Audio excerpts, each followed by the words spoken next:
Për disa muaj David kishte pritur me padurim ardhjen e vëllait të tij të vogël.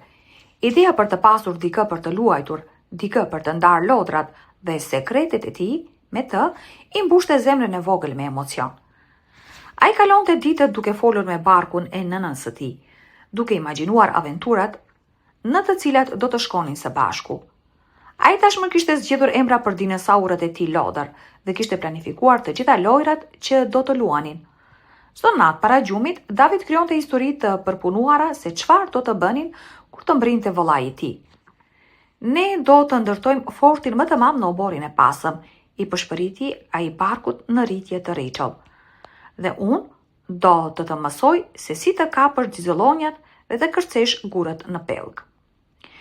Rachel buzëqeshte, duke i kaluar gishtat në përflokët e Davidit, ndërsa ai ndante ëndrat e tija me vëllain e tij të palindur. Çerdhja ishte bërë dhoma e dytë e preferuar e Davidit në shtëpi. Ai kishte rregulluar dhe riorganizuar kafshët e mbushura të panumërta, duke u siguruar që secila ishte pozicionuar në mënyrë të përsosur për të mirëpritur vëllain e tij të vogël. Një celular i planetëve shumë ngjyrësh varrej mbi krevatin e foshnjës, dhe David kishte këmbëngulur të vendoste arrushën e tij të preferuar pelushi, zotin Kopsa, pikërisht pranë vendit ku do të flinte foshnja. Ai do të ketë nevojë për një mik, kishte shpjeguar David seriozisht. Një pasdite ndërsa ndihmonte nënën e tij, Rachel, të organizonte çerdhen, ai pyeti: "A mendon se atij do t'i pëlqejnë dinosaurët?" Rachel buzëqeshi, duke palosur një palë rroba të vogla. "Mendoj se ai do të dashuroj çdo gjë që ti i tregon. Ti do të jesh vëllai i madh më i mirë në botë." David kërceu nga gëzimi. Gjithçka ishte perfekte në sytë e tij. Babai i tij, Ralph, ishte ende duke punuar shumë, por gjithmonë gjente kohë për t'i puthur barkun Rachelit dhe për të folur me fëmijën. Në mbrëmje, Ralph ulej me Davidin dhe Rachelin duke lexuar me zë të lartë libra prindërimi dhe duke diskutuar emrat e foshnjave. Ata kishin vendosur për Noah, një emër që do të thoshte paqe dhe pushim. David shtypte veshin në barkun e saj dhe priste një shkelm ose një lëvizje, dhe kur vinte, ai bërtiste: "Ai shkelmoi. Ai është i emocionuar të dalë." Javët kaluan si një ëndër e bukur. David kishte filluar një kalendar numërimi mbrapsht, duke shënuar çdo ditë me një X të kuqe të ndezur. Kishin mbetur vetëm 3 javë. Ai kishte praktikuar detyrat e tij si vëlla i madh, duke ndihmuar në vendosjen e tryezës e duke mbledhur lodrat e tij pa ju kërkuar dhe madje duke u përpjekur të paloste rrobat. "Duhet të jem gati," u thoshte ai kujdo që do të dëgjonte. Por një ditë ndryshoi gjithçka. Ishte një mëngjes i zakonshëm i së martës, nga ato që fillojnë si çdo tjetër. Ralph ishte nxituar për në punë, pasi i kishte dhënë lamtumirën Rachelit dhe i kishte kujtuar Davidit të kujdesej për nënën e tij. "Ti je burri i shtëpisë derisa të kthehem," kishte thënë ai, duke i rrahur flokët Davidit. David kishte përshëndetur seriozisht, duke marrë përgjegjësinë me gjithë zemër. Disa orë më vonë, David ishte në dhomën e tij duke luajtur me dinosaurët e tij, duke krijuar një botë të përpunuar para historike në dyshemen e dhomës së tij. Ai ishte aq i zhytur në lojën e tij sa që gati nuk e dëgjoi. Një zhurmë e fortë nga kuzhina. Ai ndaloi. Një treks plastik i ngrirë në mes të ulurimës në duart e tij të vogla. Diçka nuk shkonte. Shtëpia kishte rënë në heshtje të çuditshme. "Mami," thiri ai, asnjë përgjigje. Ai vrapoi në kuzhinë dhe gjeti Rachelin të rrëzuar në dysheme, të zbet dhe pa ndjenja. Fytyra e saj ishte një nuancë e frikshme gri dhe poshtë saj kishte një pellk të vogël gjaku. Paniku e pushtoi për ai, kujtoi se çfarë duhej bërë. Prindërit e tij e kishin mësuar për urgjencat, duke mos menduar kurrë se do t'i duhej vërtet të përdorte atë njohuri. Me duar që i dridheshin e që dukeshin shumë të vogla për një detyrë kaq të madhe, ai kapi telefonin e tij, thiri shërbimet e urgjencës dhe shpjegoi situatën në mënyrë më të mirë që mundi. "Ju lutem, nxitoni, nëna ime është shtatzën dhe ajo rra. Nuk është të mirë, ka gjak dhe ajo nuk zgjohet." Zëri i tij u këput ndërsa dha adresën e tyre, duke e përsëritur 2 herë për të siguruar që ata kuptuan. Kur arritën paramedikët, David refuzoi të largoj nga nëna e tij. "Më duhet të vi," tha ai. Nofulla e tij e vendosur me një vendosshmëri që dukej shumë përtej 7 viteve të tij. Premtoi se do t'i mbroj ata. Ata e lan atë të hipte së bashku. Ai i mbajti dorën gjatë gjithë rrugës, duke i përshpëritur siguri si nënës së tij ashtu edhe vëllait e tij të palindur. Gjithçka do të jetë në rregull. Unë jam këtu. Nuk do të lejoj që t'ju ndodh asgjë asnjërit prej jush.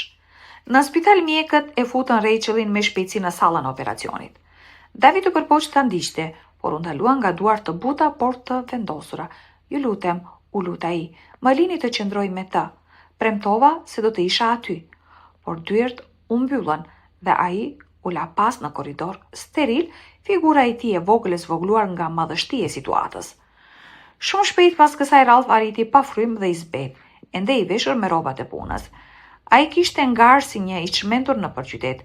Zemra e tij rrihte fort me çdo dritë të kuqe dhe bllokim trafiku. Ai e gjeti Davidin duke qarë në dhomën e pritjes, duke në mënyrë të pamundur i vogël në karigën plastike të madhe. Ajo është në operacion, qau David. Nuk më lan të hy, po sikur të ndodh diçka, po sikur të mos mund ta mbaj premtimin tim. Ralph e mbajti fort, lotët e tij u përzien me atë të djalit të tij. Ajo është e fort birë, dhe ti e gjithashtu, gjithçka do të jetë në rregull. Por edhe pse i tha fjalët, Ralph nuk ishte i sigurt se i besonte ato. Por asgjë nuk mund t'i përgatiste ata për atë që ndodhi më pas. Doktor Erika ju afrua shprehje e saj serioze. Ajo shpjegoi se Rachel kishte pësuar një shkëputje të papritur të placentës, një komplikacion i rrallë dhe i rrezikshëm. Ajo po humbiste shumë gjak. Ata duhet të vepronin shpejt dhe pozicioni i foshnjës e bënte lindjen edhe më të rrezikshme. Pastaj erdhën fjalët. Askush nuk dëshiron t'i dëgjoj kur. Nuk mund t'i shpëtojmë të dy, tha mjekja butësisht. Nuk ka kohë të mjaftueshme. Ju do të duhet të zgjidhni. Ralph ndjehu se bota u shemb në të. Çfarë doni të thoni zgjidhni? Duhet të vendosni, tha ajo, gruan tuaj apo fëmijën. Ai nuk mund të merrte të frym. Si zgjedh midis dashurisë së jetës së saj dhe fëmijës tënd të palindur? Ai shikoi drejt sallës së operacionit, zemra e tij e thyer në copa. Nuk mund ta humbas Rachelin, përshpëriti ai. Ju lutem, shpëtojeni atë. Dhe kjo ishte, Rachel mbijetoi. Operacioni ishte i suksesshëm, por barku i saj ishte bosh. Ot më vonë ai u zgjua, e përgjumur dhe e hutuar. Ralph ishte pranë saj. Kur ai u kuptoi se çfarë kishte ndodhur, u kthye më njan. Lotët i rrithnin në përfaqe. E di, përshpëriti ajo, e kuptoj. Ti bëra atë që duhet të bëje. David hyri me vrull në dhomë. Mami, je zgjuar? Ajo e përqafoi fort. Por pastaj erdhi pyetja, ku është vëllai im? A mund ta shoh tani? Dhoma u bë heshtje. Rachel u përpoq të qetësonte zërin e tij, i dashur. Vëllai yt i vogël shkoi në qiell.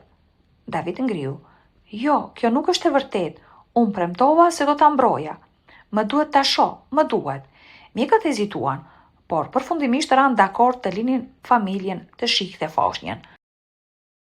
Ruby, motra e Rachelit, kundërshtoi. Ai është vetëm një fëmijë, mos e lini të kujtoj vëllain e tij kështu.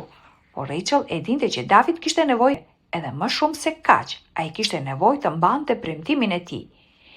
I mbështjell në të bardh, foshnja u soll brenda. Rachel qau, nësa mbante fëmijën e saj pa jetë. Ralph qëndroi pas saj, i heshtur i thyer. Pastaj David doli përpara. A mund ta mbaj? Pyeti ai. Rachel tundi kokën ngadalë dhe foshnja u vendos në krahët e tij. David e përktheli butësisht, duke mbështetur faqen e tij kundër batanijes. Unë jam këtu, përshpëriti ai. Premtova se do të mbroja.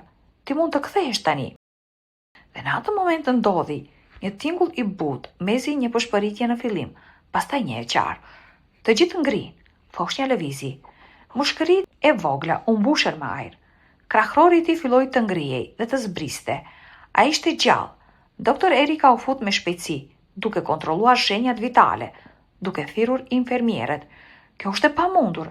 Ai nuk kishte rrahje zemre, asnjë shenjë jete.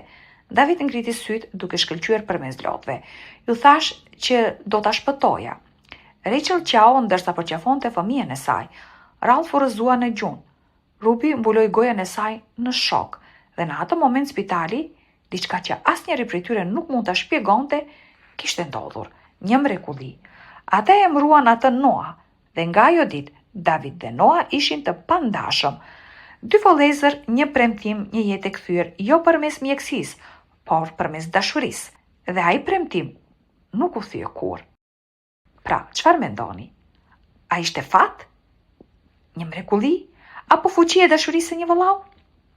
Na tregoni në komente më poshtë dhe mos harroni të bëni pëlqim, të abonoheni dhe të ndani këtë histori me dikë që ende beson tek shpresa, sepse ndonjëherë dashuria vërtet i kthen të vdekurit në jetë.